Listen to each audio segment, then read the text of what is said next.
WFGR. It's Andy O, 721 on a Friday. Special guest joining us on the phone, the one and only Jennifer Pascua from WZZM TV 13. Jen, how are you? I'm good, Andy. How are you? What, you were supposed to come in here this morning, but you got a little tied up in Big Rapids, huh? Yeah, there was a standoff there. It just got done. So as far as we know, there are several people who are safe, but that's pretty much all we know right now. Right. Well, it's scary stuff when you're up there covering that kind of breaking news like a standoff. I'm glad you're doing all right, and you've got some goings on this weekend, correct? We do. So if anybody's out there looking for something to do tonight, the West Michigan Filipino community is hosting an event to raise money for the typhoon victims. Oh, yeah. Something pulled together pretty quickly, teamed up with Georgia Kino, with Amway Hotel Corporation, as well as the Philippine Cultural Group of Michigan and Digital Joe's. So we're throwing a party over at Courtyard Marriott tonight at 8 o'clock. 80s themed music. There are going to be some raffles. But more importantly, there is going to be a conversation about how can we help these typhoon victims, and $10 to get in, all of it going directly to those victims. Now, are you correct? Were you born in the Philippines?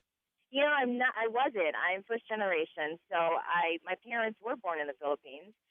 Fortunately, our family's safe. My mom did try to get a hold of a couple of her cousins that she didn't get in touch with right away, but we know that they are safe. But most of my family are from the Manila area, so that's north of where that typhoon hit. Where the real big, this is a mess. Let's talk a little bit about the Philippines. It's really kind of a remarkably poor country, isn't it?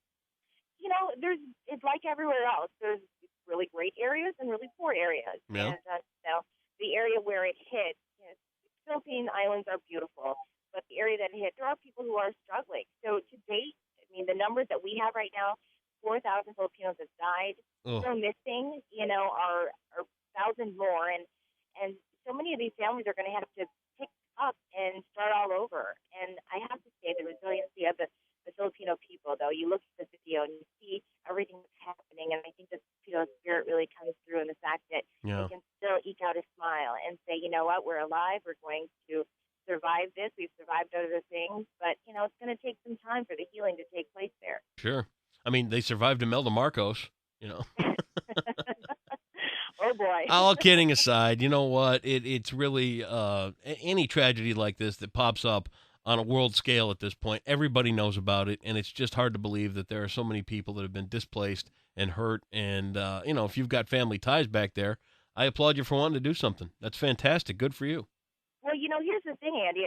A lot of people may not know this. There's about 350 to 400 Filipino families or have Filipino ties here in West Michigan. Wow. So you think about how small Grand Rapids really is in retrospect, that there's so many connections, that people know somebody who knows somebody. Well, that's very much how it is when you look at the Filipino community. So there are people that we have talked with. I know we've done stories on individuals near the lake shore who have family members still living in that particular area. Yep. So, somebody knows somebody who is out there, and I think that's really kind of the idea for us to put this together. And what's great, it starts at 8 o'clock, so of course we're going to have some great music by Digital Joe's, and then at 9 o'clock we're going to share a little bit of our culture. So we're going to have a performance of the Tinikling, which is the national Filipino dance, and then we're going to, chit-chat a little bit and then have more fun and dance and eat, because that's kind of what we do. Nice.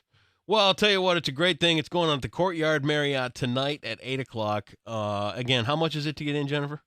$10 to get in. That's going strictly to the fund that we're going to send to help those victims. And, we do also have some great auction items.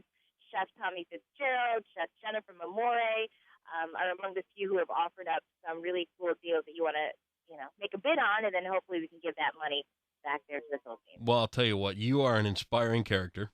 I think the world of you with what you've done raising your kids and making sure they get a good education. And you've shared your story as a single mom way back when. And you just keep, you know what? I don't care what Dave Cackley says about you. Hey. I think the world of you, Jennifer Pascua, and you are welcome on this show anytime you'd like. Love you, Jen. Love you too, guys. Thank you. All right, tonight, Courtyard Marriott, 8 o'clock. Join Jennifer Pascua and help out a great cause for the Philippines.